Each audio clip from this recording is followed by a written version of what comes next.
আমার মতো তোমাদেরও যদি হঠাৎ করে আলুর পরোটা খেতে ইচ্ছা হয় তাহলে কিভাবে খুব অল্প সময়ে এরকম ফুলকো ফুলকো নরম তুলতুলে আলুর পরোটা তৈরি করবে দেখে নাও। প্রথমে একটা মশলা তৈরি করতে হবে। তার জন্য আমি শুকনো খোলায় ধনে, জিরে আর কয়েকটা শুকনো লঙ্কাকে ভালো করে ড্রাই রোস্ট করে নিচ্ছি। এরপর এটাকে আমি একটা পাত্রের মধ্যে ঢেলে ঠান্ডা হতে দিয়েছি। আর এটা ঠান্ডা হয়ে গেলে আমি মিক্সিতে এটার একটা পাউডার করে নিয়েছি। যেহেতু আজ আমরা আলুর পরোটা তৈরি করব তাই আলু তো মাস্ট লাগবেই, তাই আমি আগে থেকেই কয়েকটা আলু সেদ্ধ করে রেখে দিয়েছিলাম, সেগুলোরই এখন খোসাটা আমি ছাড়িয়ে নিচ্ছি। আর তারপর একটা গ্লাসের সাহায্যে সব আলুগুলোকে আমি ম্যাশ করে নিচ্ছি। আলুর পরোটার পুরটা তৈরি করার জন্য কড়াইয়ে কিছুটা সরষের তেল নিয়ে নিয়েছি আর তার মধ্যে হাফ টিস্পুন মতো আমি এখানে হিং ফোড়নে দিয়ে দিয়েছি। আর তার সাথে দিয়ে দিয়েছি 1 টেবিল চামচ মতো চিনি আর দিয়ে দিয়েছি আদা বাটা। আমি এখানে নিরামিষ তৈরি করছি কারণ আজকে আমার দিদুর একাদশী, তাই আমিষ তো দিদু খাবে না। তোমরা চাইলে কিন্তু এখানে পেঁয়াজ কুচি, রসুন বাটাও অ্যাড করতে পারো। আদাটা ভালো করে ভাজা হয়ে গেলে এর মধ্যে ম্যাশ করে রাখা সেই সেদ্ধ আলুটা অ্যাড করে দেব। এরপর আলুটাকে ভেজে নেওয়ার পালা। আর অবশ্যই ভাজার সময় স্বাদ মতো লবণ আর আমাদের তৈরি করা ওই মশলাটা এর মধ্যে অ্যাড করে দেব।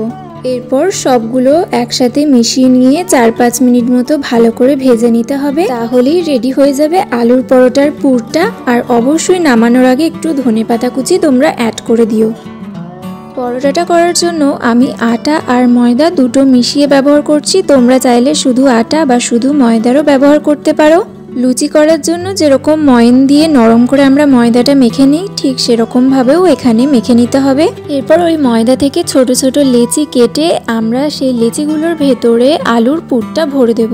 আমি যেইভাবে ভরছি ঠিক দেখো সেরকমভাবে ভরে নিতে হবে। প্রথমে একটা বাটির মতো করে নিয়েছি আর তারপর এর মধ্যে আলুর পুরটা দিয়ে ভালো করে এটাকে লক করে দিচ্ছি, যাতে বেলার সময় এই আলুর পুরটা বেরিয়ে না আসে। অনেকে আলুর পরোটা করার সময় ময়দা বা আটার সাথে আলুটাকে মেখে নেয়, আলাদা করে কোনো জলের ব্যবহার করে না। তবে আমি এখানে আলুটা পুর হিসেবেই ব্যবহার করছি।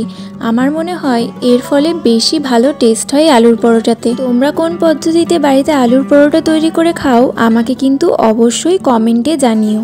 তো চলো, গল্প করতে করতে আমি সব পুরগুলো ভরে নিয়েছি। এরপর পরোটাটা বেলে ফেলার পালা। আমি এখানে বেলার জন্য অল্প একটু তেলের ব্যবহার করেছি আর তারপর পুর ভরা লেচিগুলোকে নিয়ে হালকা হাতে ভালো করে আমরা বেলে নিচ্ছি।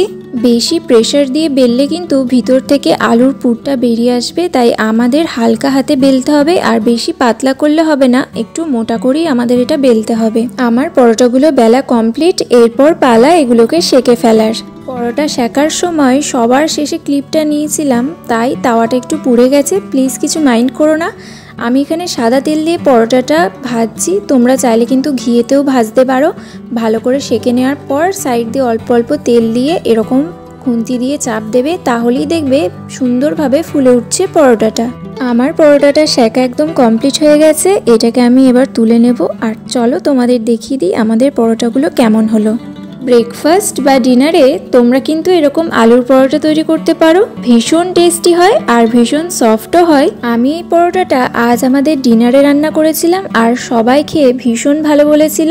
তোমরাও কিন্তু একদিন এটা ট্রাই করো। আর আজকের ভিডিওটা ভালো লাগলে অবশ্যই একটা লাইক করে দিও।